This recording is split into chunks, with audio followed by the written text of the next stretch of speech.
Wow, those are not very inspiring readings to preach on, and I'm always surprised when we have those kind of readings that you say, "Praise to you, Lord Jesus Christ." That's great. Yeah, and thanks be to God. Those were wonderful, wonderful readings.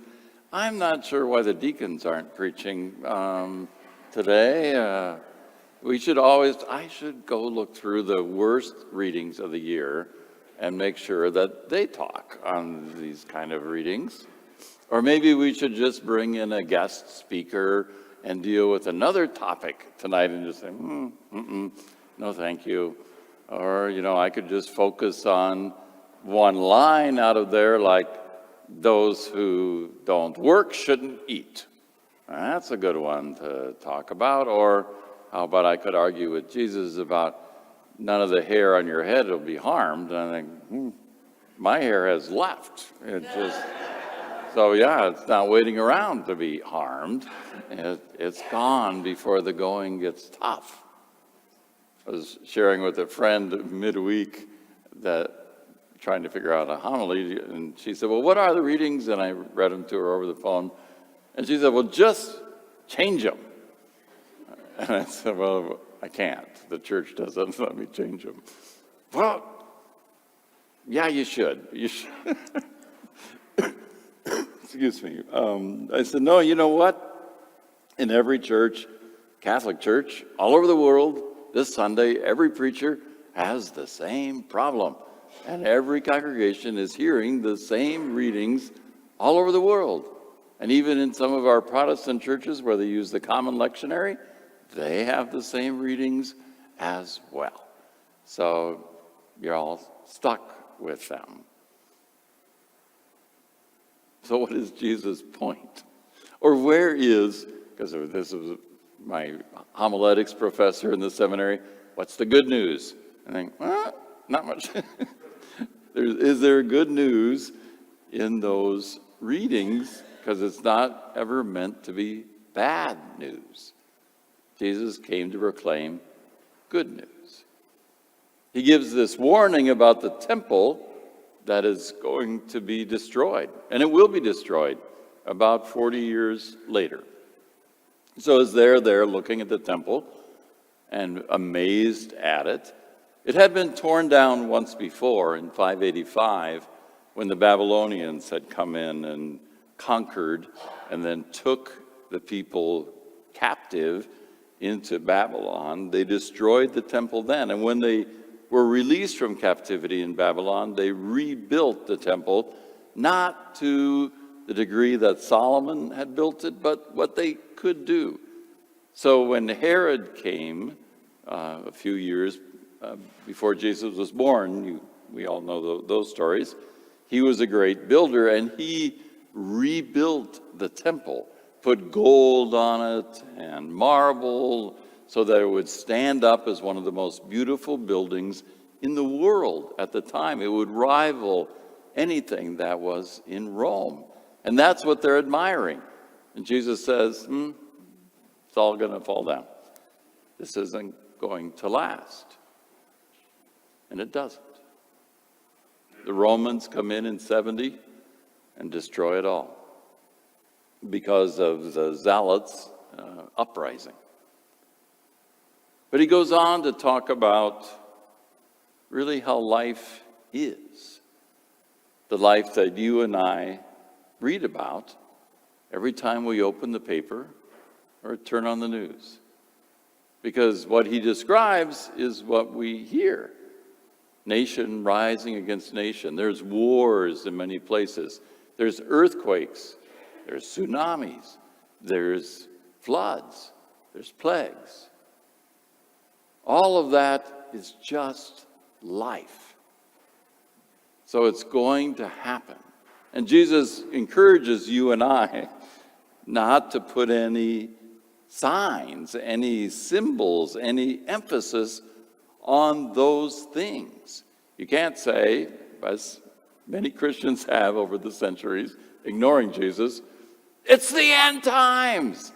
Oh yeah, we've had a lot of people say, it's the end times, and wait around. It's today. He didn't come again. Yep, he changed his mind. But I was right, it was going to be today. No, Jesus says, don't worry about that stuff. Don't be deceived. Don't sweat it. That's the way the world is. It just is. But then he goes on to talk about you and me, that we will face challenges as well. And there is a little bit of good news in the midst of facing those challenges. Because most of the time I'd like to say to Jesus, I don't want them. Thank you, please. I'd like to skip over the challenges of life. Could I just kind of glide through life and end up in heaven? Wouldn't that be wonderful? Please, Lord, let it avoid me. But no, that the good news is that in the midst of those challenges, it will be an opportunity for you and for me to give testimony, to be an example to others.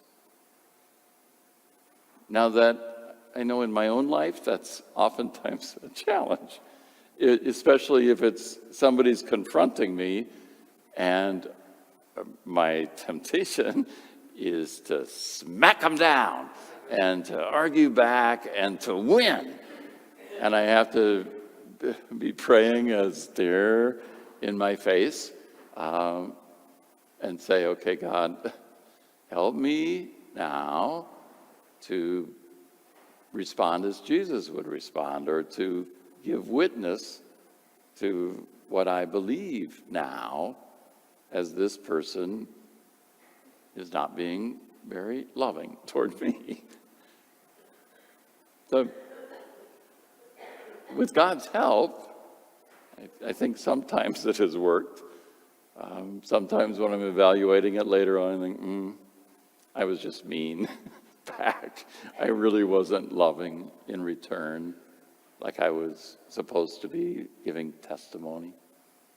Jesus thinks we should celebrate those kind of moments when we have an opportunity to give testimony.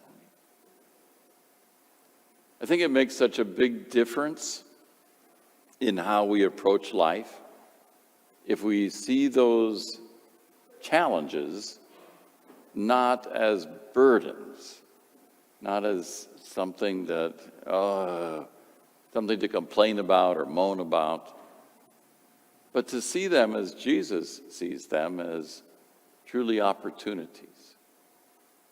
But to do that, we have to have a really good relationship with Jesus. So, because those challenges come upon us unasked for and unexpected most of the time. Not too many of us have gotten into a car accident on purpose.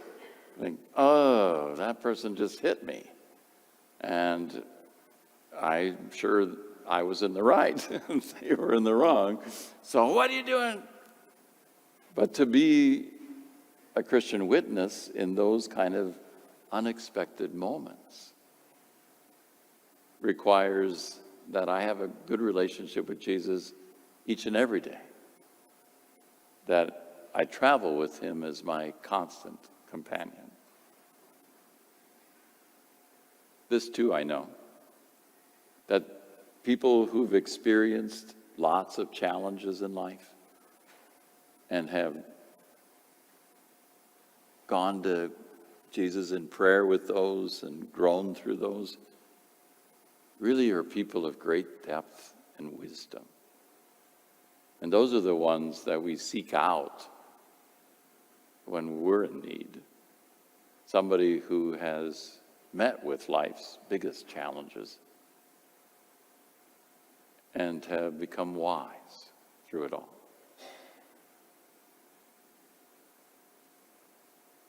Jesus lets us know that even though life is full of these challenges, full of turmoil,